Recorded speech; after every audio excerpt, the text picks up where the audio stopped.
Okay, so this is going to be a setup video. I'm going to set up for a solo game of Escape the Dark Sector, a game of deep space adventure.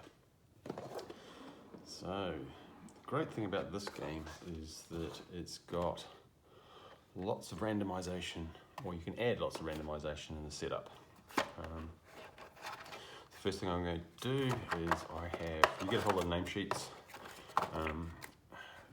You can use per game, but I don't use those. I have laminated some so I can reuse them with a marker pen, which I will dig out momentarily. And your characters start with 12 hit points, and you mark those off as they adventure and try and escape the Dark Sector, which we'll come back to in a minute. So, I'm just going to throw the rulebook open. It's always good to have a bit of a guide. So we've got these massive cards, which are basically the story cards. And we start with a boss card. So we sort these out by backs. I think there's 5 boss cards. Well, first thing we've got to build is our adventure deck. So we shuffle our boss cards, and that's where we're going to meet at the very end of our adventure. If we get that far, that goes on the bottom, the rest go back in the box. Then we have 3 chapters. And so you can see that the chapters have got dots, lie on the motion detector.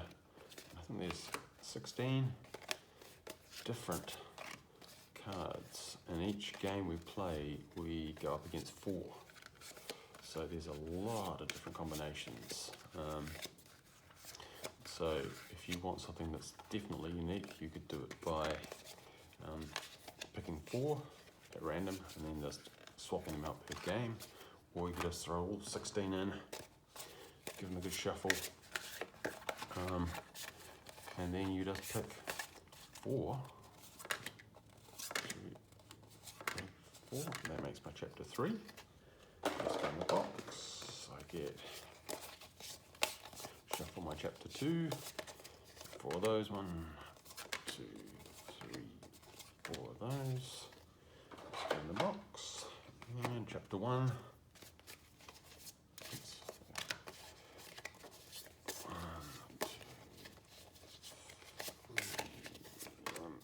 2, 3, 4. And then there's 3 different start cards, because this is narrative driven. Each of them starts with a different narrative, and you can shuffle those up. And there you go, that is my adventure deck, which I'll put here, because I'll be flipping them over as I go through my adventure. And then we've got character cards. You can either pick a character, or I like to just give them a bit of a shuffle and pick them at random. So I will have Lieutenant Abbott and Lieutenant Tanner. You need some space next to them for their objects. The rest of those can get back in the box. And I will name this one Abbott and Tanner.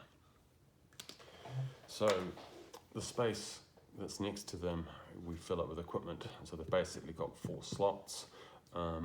If you keep them portrait, you have 4. If they go landscape, you can only have 2, but you can mix them and change them. But you'll see later if you watch my playthrough, you can have 2 portrait and 1 landscape. So it's a nice way of doing inventory management. It's very easy to use. So now we have our little cards. I'll sort those. So we've got 4 starting weapons. We'll stick them aside because they usually just happen when we escape our cell, or the very beginning of the adventure. We usually get to pick up a weapon. I played it twice and that's what happened, so I assume I'm going to get one of those later on. And we also have cybernetic enhancements that give us benefits during the game. And you can either pick them, or I like the randomness. I will give Lieutenant Tanner a combat protocol. Once per round, close combat, you may re-roll your crew dice, to whichever result apply.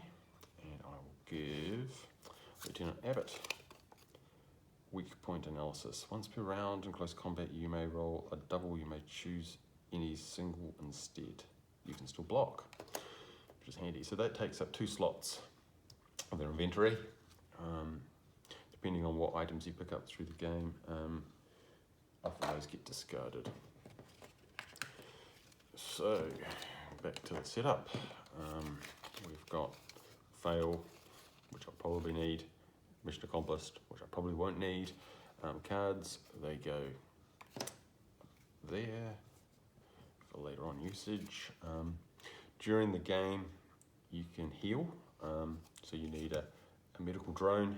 You've got your dice on there to heal, and sometimes you do a flanking maneuver, and you need to put your dice on there. So we keep those up there. We've also got some reference cards, so I'll stick them on the left because that makes it easy. And then we've got a whole lot of item cards. This is the stuff that we're going to find as we find storage, or kill off other guards, or fight monsters or mutants, and we'll get to pick up 1 or more cards. So I'll have a pile there in space for my discard. Right. Now, the other big thing about this game is the dice. And I'll probably move everything down a little bit, because otherwise you're not going to see. I like to stack my dice up. So we have chapter dice. So these are dice that you roll or are associated with each chapter as you move through. And you also have a dice for each character. But these are named because our characters have got different attributes. So this one's Lieutenant Tanner's got better wisdom, whereas Abbott has got a good mix of fighting and wisdom. And often we need to roll their particular dice. So that's Lieutenant Smith, Tanner. So that's her dice. Taylor, Cook, Abbott. So there we go. So I don't need any more of the big white dice. The big black dice are my chapter dice. They're the chapter dice that I'll have to beat during the game. And then during the game we have to roll hit dice. So when we're attacking at ranged, we might get hit, and we might be using, these are energy weapons, and these are slug throwers, so more projectile. And so we roll those dice, and their different faces obviously have different abilities. So I'll stack some of those up. Probably not going to get them all out the box because it's just me, and 4 of each should do me. All of those can go back in the box. And there we go. I'm pretty much set up, ready to go for my try and escape the dark sector. Done.